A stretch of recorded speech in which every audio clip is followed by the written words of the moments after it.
Assalamualaikum warahmatullahi wabarakatuh. Perkenalkan, nama saya Yoga Arisna dari kelas B angkatan 21. NIM saya 12120313261. Di sini saya mendapatkan tugas lagi tentang masa peradilan sejarah peradilan Islam pada masa Turki Utsmani. Pada minggu lalu saya mendapat tugas hampir sama, cuman sejarah peradilan Islam pada masa dinasti Abbasiyah.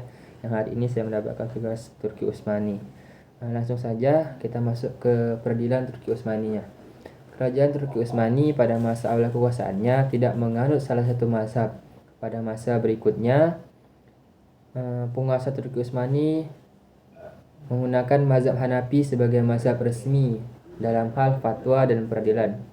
Perkembangan hukum Islam pada masa dinasti Utsmani sejak Sultan Utsman I bin Orgol hingga meninggalnya Salim I bin Bayazid II belum terkodifikasi dan tersistematis dengan sempurna. Oleh sebab itulah pemerintah Utsmani pada masa Sultan Sulaiman bin Salim I berupaya untuk melakukan terobosan dalam bidang hukum, yaitu dengan mengkodifikasinya. Pada awal abad ke-16, suasana kehidupan beragama Turki dipengaruhi oleh ulama-ulama mazhab untuk menentukan hukum-hukumnya di situ. Selanjutnya, ada beberapa bentuk peradilan pada masa itu. Yang pertama, al-juz'iyat atau mahkamah biasa, mahkamah rendah, yang wewenangnya adalah untuk menyelesaikan perkara-perkara pidana ataupun perdata. Yang kedua ada mahkamah al-istinaf atau mahkamah banding. Wewenangnya ini adalah meneliti dan mengkaji perkara-perkara yang berlaku. Yang bagian ketiga ada mahkamah al-tamyiz, al-naq dan al-naq wal al-ibram atau mahkamah tinggi. Wewenangnya adalah mencatat para kodi yang terbukti melakukan kesalahan dalam menetapkan hukum. Selanjutnya yang terakhir ada mahkamah al-istinaf al-ulya atau mahkamah agung. Wewenangnya sendiri adalah langsung di bawah penguasaan sultan, pengawasan sultan. Walaupun sudah ada lembaga peradilan pada masa ini, namun dalam praktiknya belum berjalan secara maksimal karena terintervensi pihak pemerintah yang begitu kuat.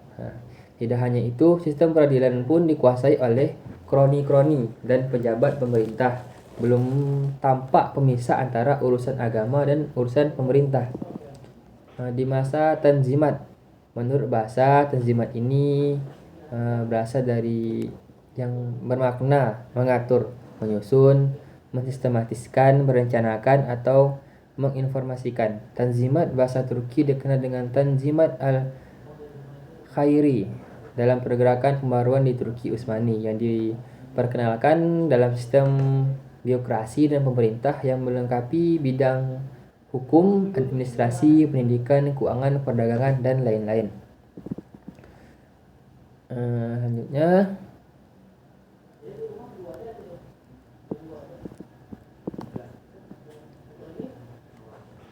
pasca Tanzimat.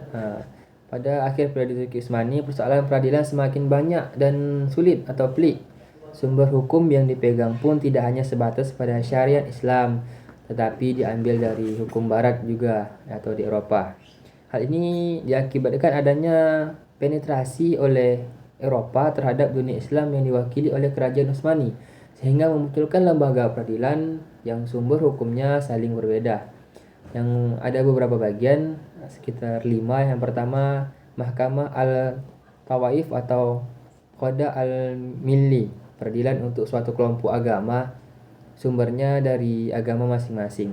Yang kedua adalah Qada al-Kanhuli, peradilan untuk warga negara asing dengan sumber undang-undang asing tersebut. Selanjutnya ada Qada Mahkamah Pidana, bersumber dari undang-undang Eropa yang kita bahas tadi. Selanjutnya adalah Mahkamah al-Hukm atau mengadili perkara-perkara yang bersifat perdata. Yang terakhir adalah Majlis Al-Syar'i Al-Syarif, mengadili perkara umat Islam khusus masalah keluarga dan fikih Islam.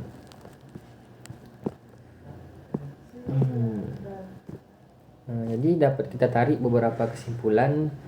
Yang pertama itu, Turki Utsmani ini muncul setelah hancurnya kerajaan Bani Abbasiyah yang ditandai dengan pembantaian terhadap Khalifah Abbasiyah akibat serangan dari Hulagu Khan dan menewaskan kurang lebih 16 juta penduduk sipil yang tidak berdaya. Dan lembaga peradilan pada masa Turki Utsmani ini dibagi ada 3 periode. Ada masa periode sebelum Tanzimat, masa Tanzimat, dan setelah masa Tanzimat.